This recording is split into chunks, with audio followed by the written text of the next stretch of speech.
All right, just like a market that had moved up over 30,000, home sales were due to slip a little bit from their torrid pace. New home sales in October sliding about 0.3%. But you think of the remarkable strength in housing, not only new home sales, existing home sales, building permits, construction activity, building confidence, all very, very strong this year as a whole. What to make of that and what it might portend for the rest of the year and into the new year. Scott Martin, the Kingsview Asset Manager, the CIO, Fox News contributor, Dan Geltrude and Company.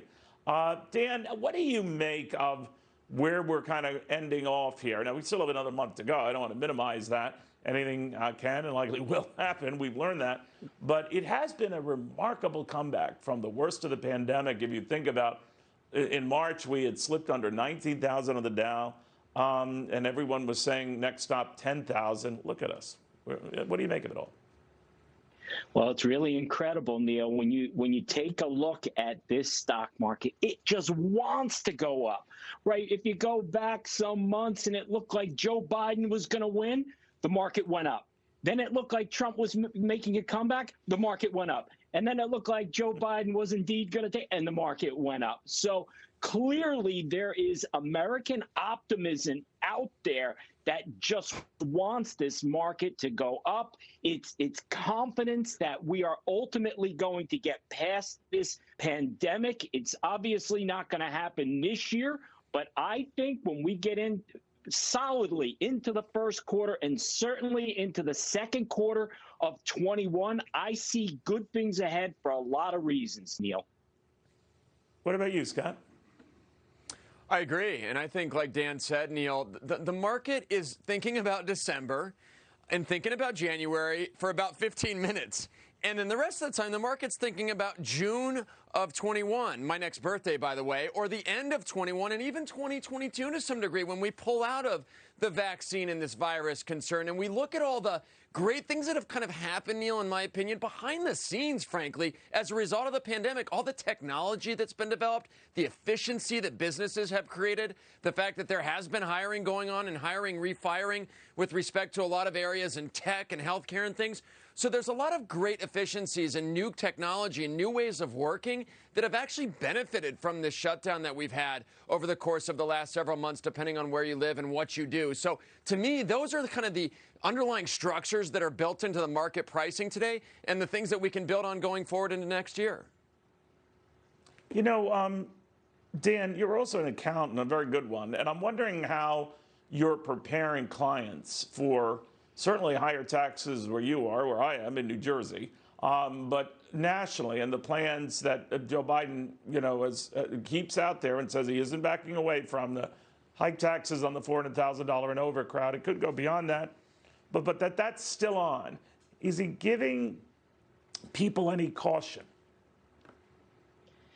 It has to, Neil, because the only thing standing between all of us, not those that are over 400,000, in my opinion, all of us, from where we are now in higher taxes, is a Republican Senate. So it looks like it's going to be that way. However, we can't bank on anything, particularly if we're going to be relying on polling. So we have to look at this situation and say taxes are going to go up, potentially substantially. So what does that mean? It means you have to look at how you could potentially accelerate some income into 2020. If you have some gains out there, you may want to take some money off the table. And let's not forget the estate tax. So if you're going to be considering doing gifting and taking some money out of your estate and some succession planning in your business, 2020 is the time to do it. I wouldn't call it a plan B. I would say it's maybe a plan A minus. You have to be prepared for higher taxes going forward. I'm doing no gifting for the kids. My wife and I have already told them we're going to spend every last penny. So sorry. I mean, it's this way they're out of the shock effect. But Scott, I am curious. I mean, we're so convinced that the Senate will stay Republican. I know this is less likely. But what if Democrats do win both those seats and all of a sudden it is a Democratic Senate? Unlikely though it may appear now, I do read these polls in Atlanta that have it pretty close. And I just wonder how the markets would react to that.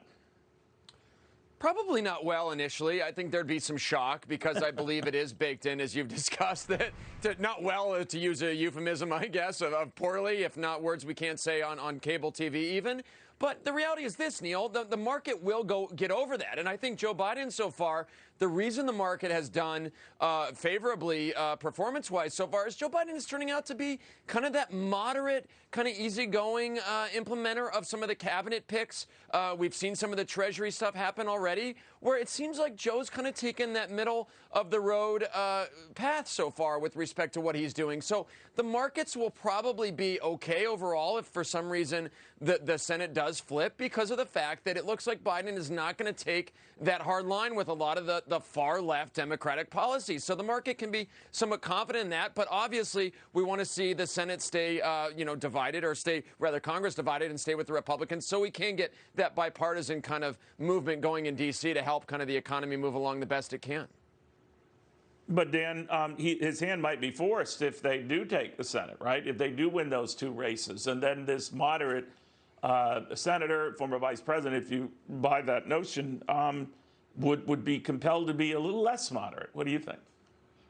Yeah, I think so. I think he would be up against a lot of pressure to do some things more along the progressive path, Neil. Look, if he gets that corporate tax increase passed and you go from 21% to 28%, the impact that's going to have on bottom line earnings is about a 10% reduction. Now, that's significant to the market, and I think the market is going to react. It's not going to be favorable.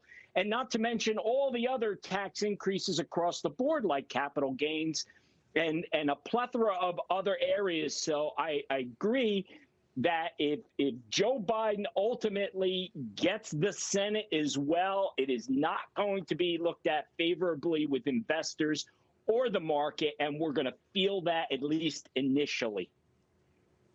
Yeah, the market doesn't like surprises, as you gentlemen have reminded me over the years. I hope you both have a great Thanksgiving. Have fun, guys, and thank you for all your help this past year. It goes without saying. I appreciate it. Certainly our viewers appreciate it. In the meantime, we are down about 100.